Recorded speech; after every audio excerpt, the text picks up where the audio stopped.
Hello, this is Clever Sausage. Welcome to my channel, Real Juicy News, where at 4 PM every day we bring you the latest, funniest, bizarre or outright insane news from both New Zealand and from around the world.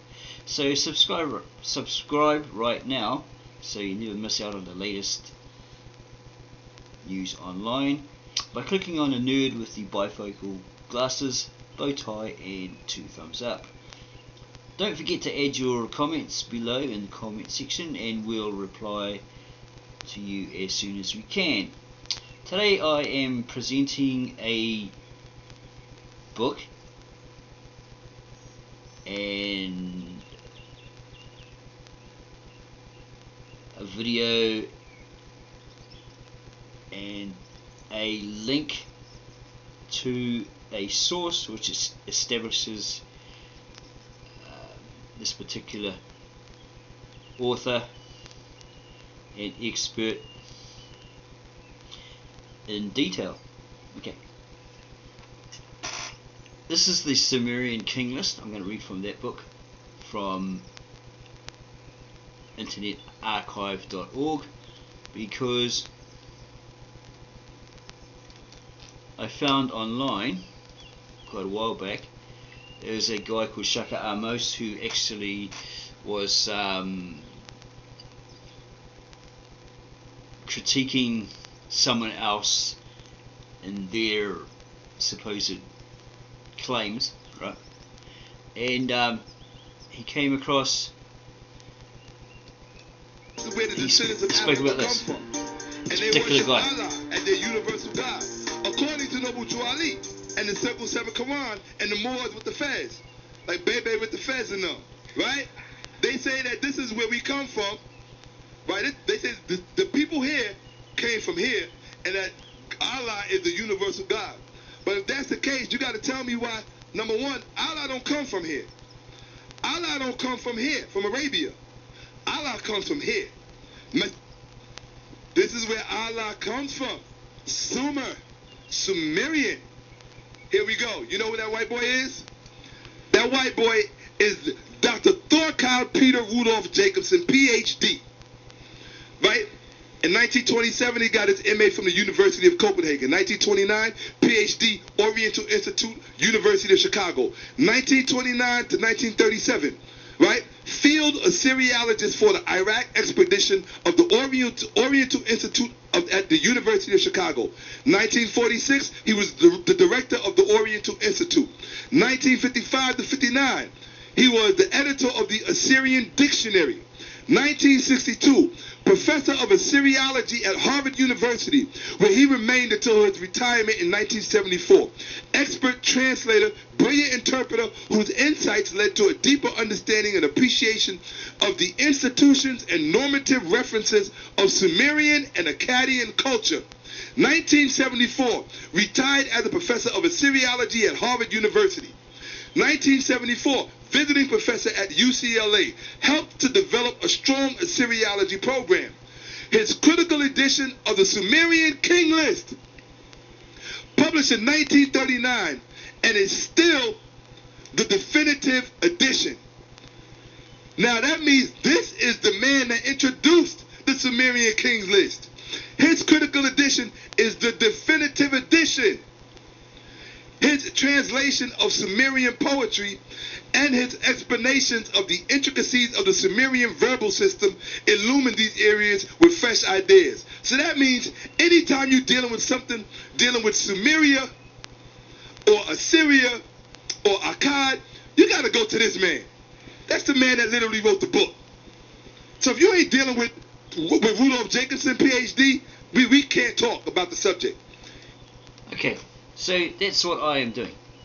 Okay, I went to Wikipedia, okay, because I was looking for the information, the history behind this man, Thorkild Jacobsen, who wrote the Sumerian King List, and he's a little bit here when he was born, and he was a renowned historian specializing in Assyriology and Sumerian literature.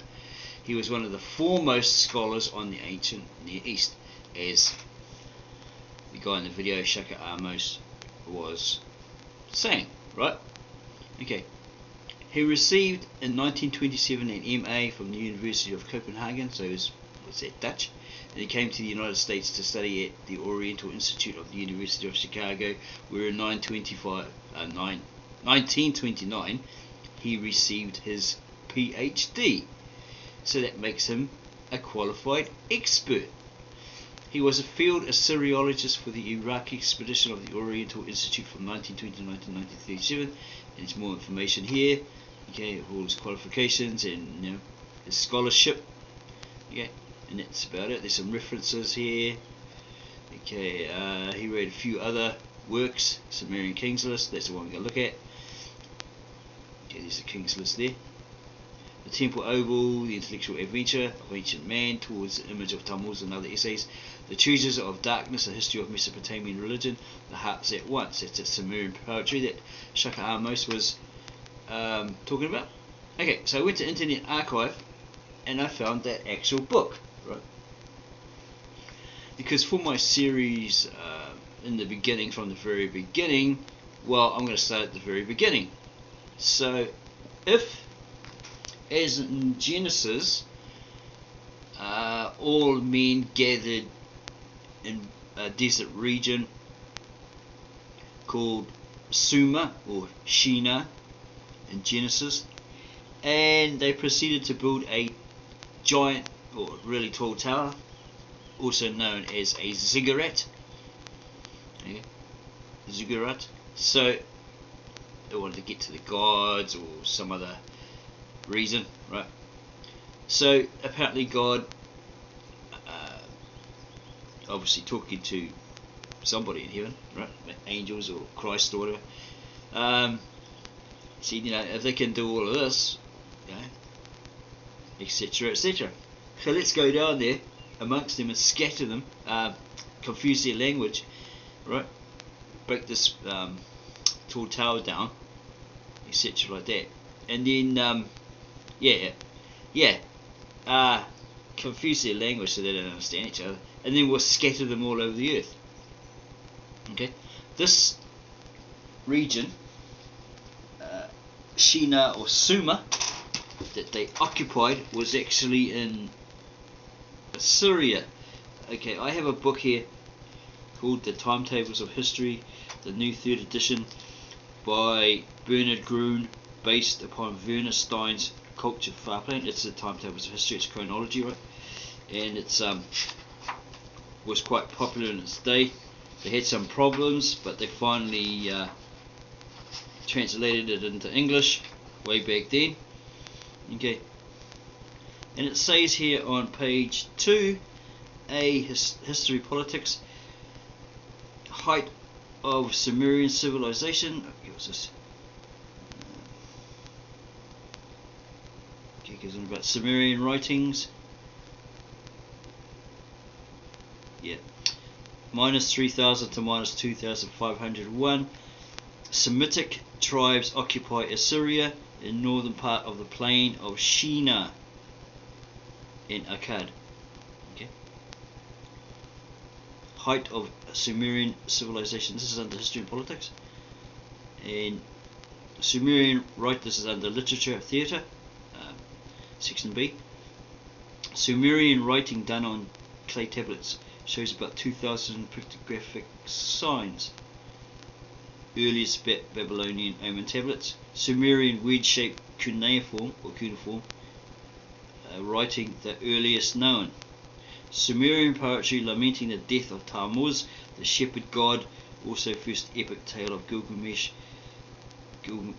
epic. Sumerian cuneiform writing produces pictographs still in use to about 550.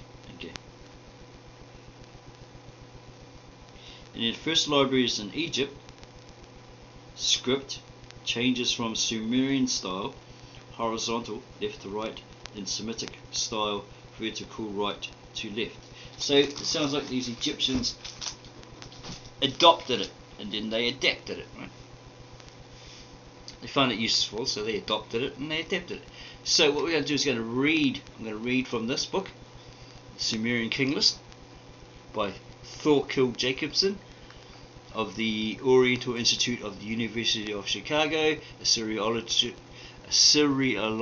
Studies, number 11, the University of Chicago Press, Chicago, Illinois. The University of Chicago Press, it goes on about that. Okay, we'll skip to the next page. It's copyrighted 1939, looks like it.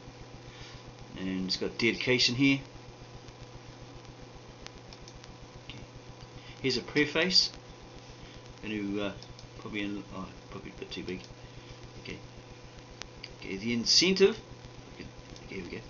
The incentive to the studies here in this book presented was furnished by the excavations of the Oriental Institute at Tel Asmar, when in the seasons of 1931/32 we opened up strata of Agad in early dynastic times. The chronology of these periods naturally occupied our thoughts greatly, and the author felt prompted to resume earlier, more perfunctory studies of the Sumerian king list. The main ideas embodied in the present work took shape that season in the evenings, after days spent in the houses and among the remains of the periods with which the king list deals. The detailed working out and repeated testing of these ideas have occupied much of the author's time in the years since then. He releases them, although he feels that they will continue to occupy his thoughts for a long time yet, in the sincere hope that they will prove fruitful to other workers in this field and contribute towards better understanding of the innumerable chronological problems which still await solution. The author is indebted to many people for help and encouragement, first of all to the three men to whom this book is dedicated, to the example of their widely different but all truly scholarly personalities. It's Jacobsen, much. O.E. Raven, my teacher, is the embodiment of his own sober concepts of what scholarship should be, and the best mentor to a young Assyriologist could have. As for Edward Chiera, only those who had the good fortune to work with this warm-hearted, vital and inspiring scholar can fully realize how irreparable a loss our science suffered at his untimely death in 1933. With H. Frankfurt I have been associated through 10 years of work in the field and at home, fruitful years of friendship and free exchange of ideas, which I value highly. Towards the studies here presented, he has shown a never failing interest. And he talks some more. Okay. Talk some more there.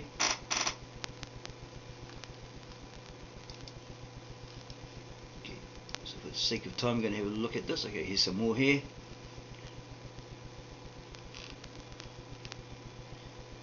Okay, and here's the table of contents.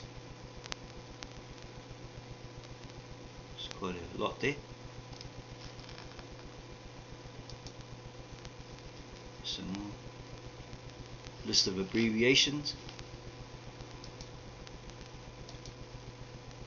Okay. Introduction. The first fragment of the Sumerian king list of any importance was published by Hilprecht in 1906, the second by Skill in 1911. The following 10 years saw a steady stream of new material appear. 4 important texts were published by Pueblo in 1914, 2 more by Legrand in 1921, and lastly in 1923 came the magnificent Blundell Prism, which in many respects was to close the earlier phase of the study of a document. The interest which this material aroused in the scientific world was considerable, and numerous scholars took up the problem which it presented. Besides the name already mentioned, we might cite Gadd, Langdon, Edward Mayer, Thoreau Dangan, Ungad, I don't know how you say that, and many others, as was natural considering the fragmentary state of the material and the gradual way in which it accumulated. I don't know if that must be accumulated or something. Okay, there's a whole lot of references here. Okay. Accumulated. Most of these studies were concerned primarily with the reconstruction of the text. Plenty more information here. Yeah. For the sake of time, I'm not going to read every little bit of it. You can do that in your own time. You might find something interesting in there. Okay. Textual problems, the individual manuscripts. The texts which are of importance with the study of the Sumerian king list are the following, and he lists them all here. Okay. Looks like it's in German up here. Yeah, maybe Dutch. textual problems. Okay. Let's skip through all of this. There's quite a lot of reading here. It's just okay.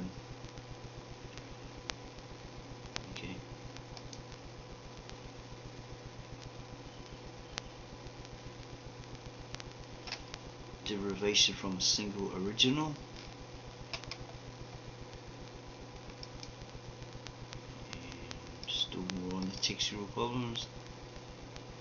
Okay.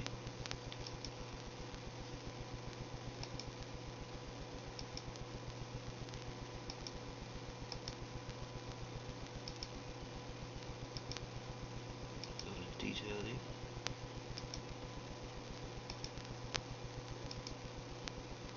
Just a basic general look at it, you know. You can read it in your own time, at your own leisure.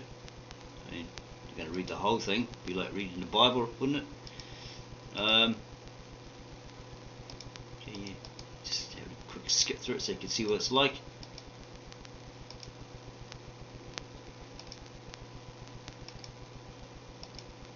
Just get back there. Sorry, just spot something. Critical addition of the text with translation and notes.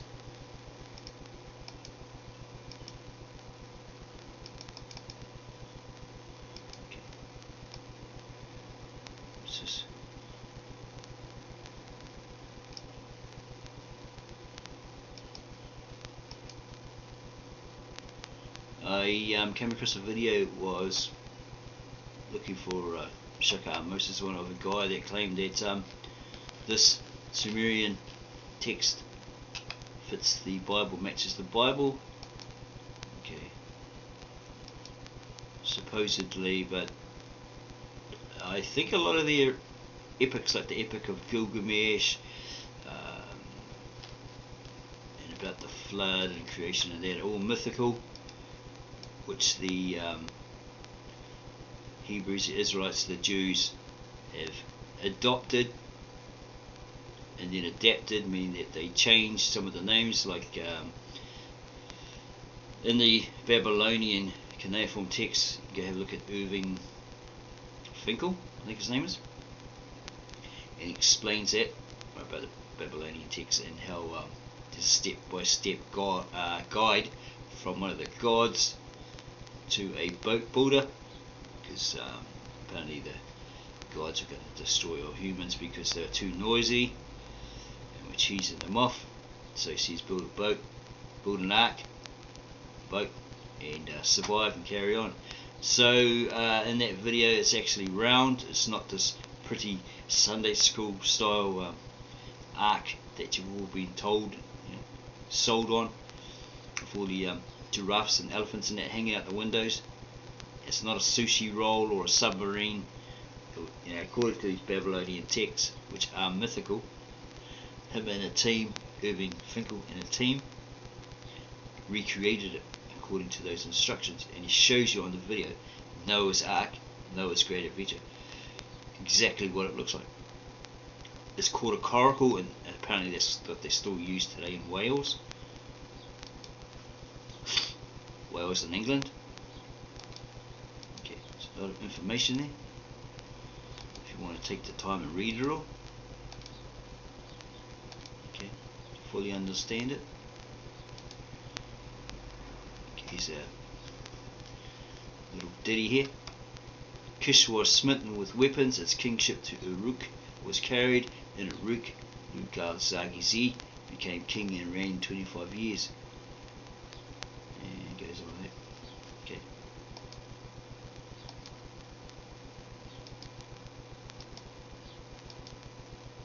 Some more information here. A myth, according to the myth. Okay. Yes, as I said, there's a hell of a lot of information there, so we're just basically covering some of it.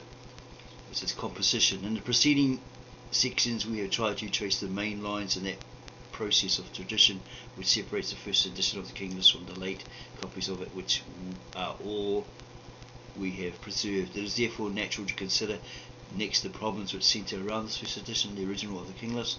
When and where was it composed?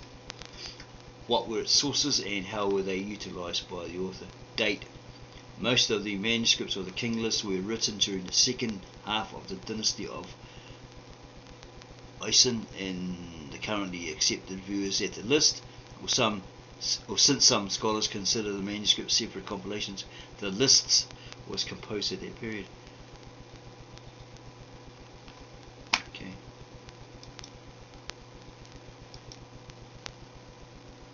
Said something about the crucial point here. The crucial point here is the reign of Burson before this rule of the causative. And it goes on like that. Yeah, it was this. So I can't really turn it because this doesn't allow it. I don't know how you turn it. There's probably some way to do it. Traces of early redactions. The dating thus far obtained, earlier than Burson and Shushan, is confirmed in our terminus ante chem, it must be Latin. Moves still higher up when we consider the evidence furnished by traces of earlier redactions which can be found in the manuscripts. What's that, rewrites? Or you go get that word defined. So you fully understand it, don't have any misunderstoods, and get confused and then, don't know what the hell it means. What's this? We have already earlier mentioned that the formula A to get to kill, whatever it says up here. The city A was smitten with weapons, dominates both of the principal branches of the tradition. It goes on. Yeah.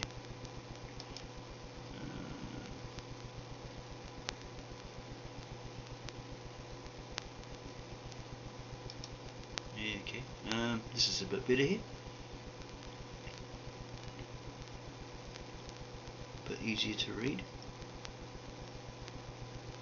Okay, it's about let's just say here.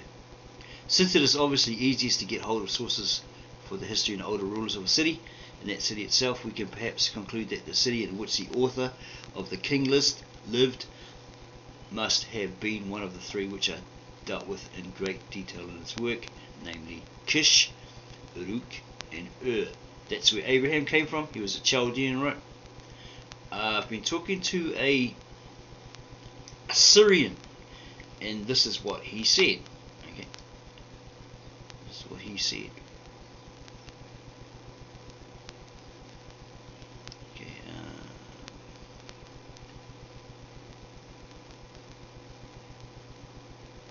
apparently the Assyrians hate their own history.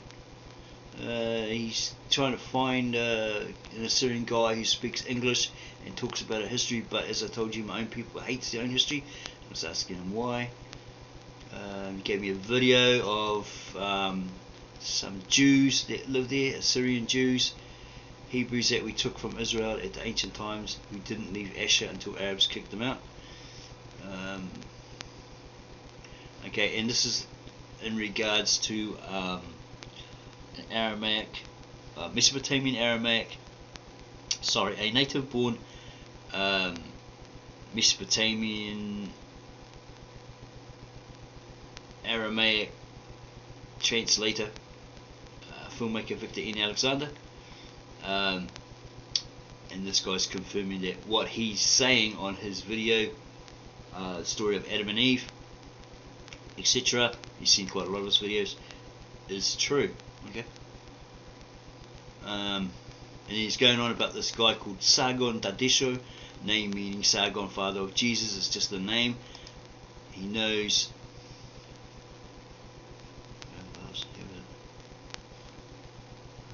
Lost it. Yeah. Oh yeah, here we go. But that channel that I sent you, Sargon Dadesho, name meaning Sargon, father of Jesus, it's just a name, lol. He knows so much about our history, past, religion, and our new religion, Christianity. He's from USA, he can speak English, obviously, but he doesn't use much English so our people can understand. He uses and reads some English in his videos and translate them into Assyrian, and by the way, his TV channel, so he made this YouTube channel to just put some important things in it, so they say. So they stay. It's kind of smart and dumb on TV, they will disappear, but if he did them all on YouTube with English subtitles, they will stay, but yeah, I can't translate them. That's going to take forever. Plus, he used so much biblical words that I'm not familiar with. I'll struggle, right? and he tells me some more information on that. These people saying, oh, you know, all this sort of stuff, and he's saying, no, the Chaldeans came into their country.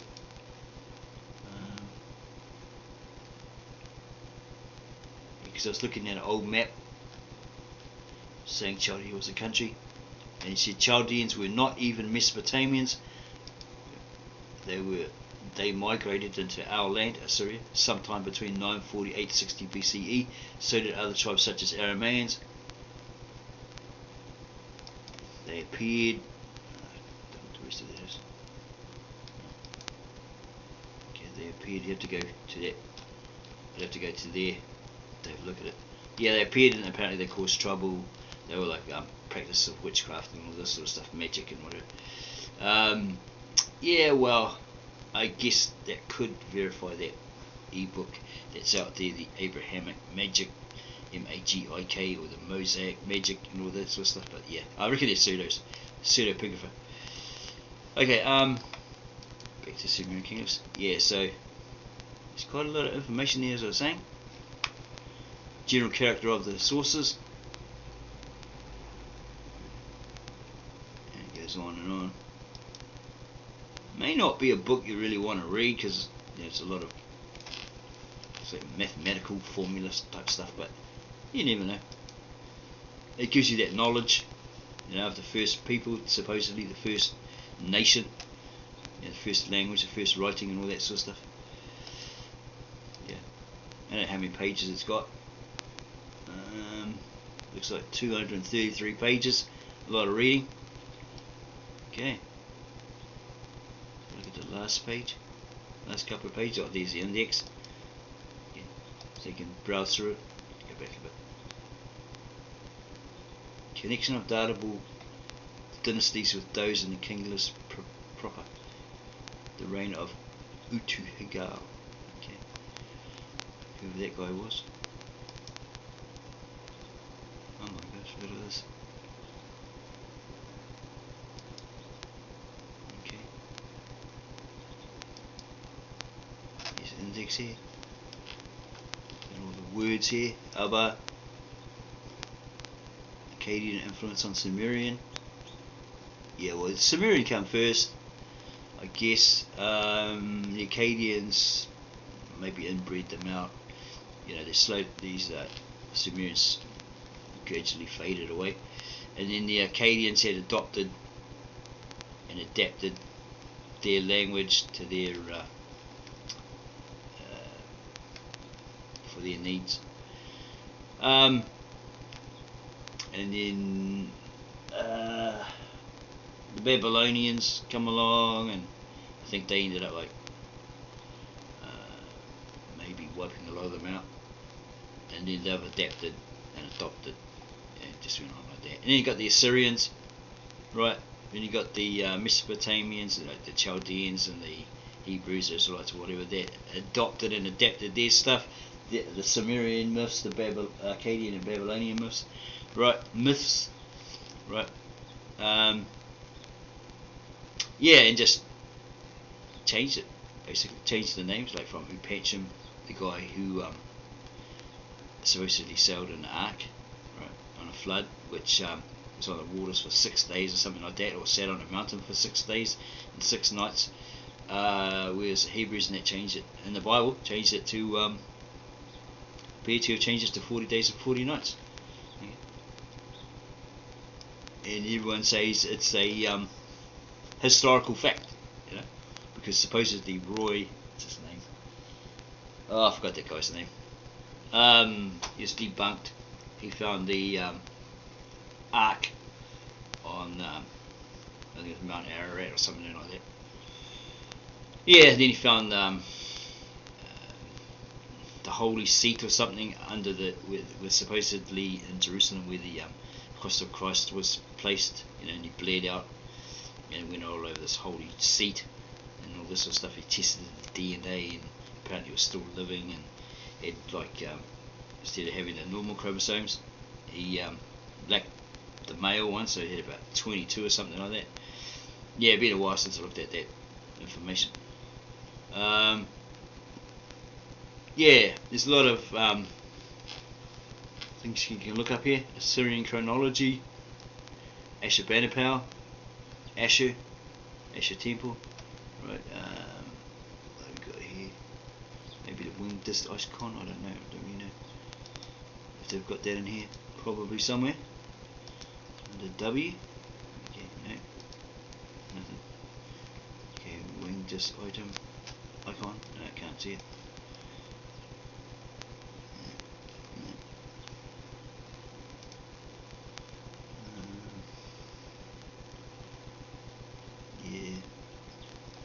Yeah, have a look at it.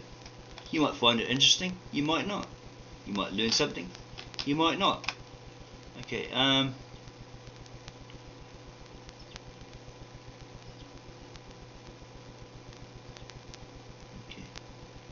Yeah, a good one to go and look at is Irving Finkel. Yeah, he looks like Santa Claus. You know, Gandalf from Lord of the Rings. But yeah, he's pretty humorous. Old professor, expert, you know. Yeah, so hopefully you enjoyed this video and you learned something from it, that you'll take the time to read this. Okay, put it in your arsenal of knowledge. You know, as I said, I basically started a series. More for personal use, but I like to share, you know. Yeah, in the beginning, from the very beginning, and I thought, yeah, I'd start from the very, very beginning, the supposed Big Bang, or God makes something out of nothing, you know, and then go through the Bible, through the myths, the Sumerian, the Akkadian, and the Babylonian, the Assyrian, yeah, and then start on the supposed original manuscripts, right? From the Assyrian Aramaic, or Lishana Artika, Asherit,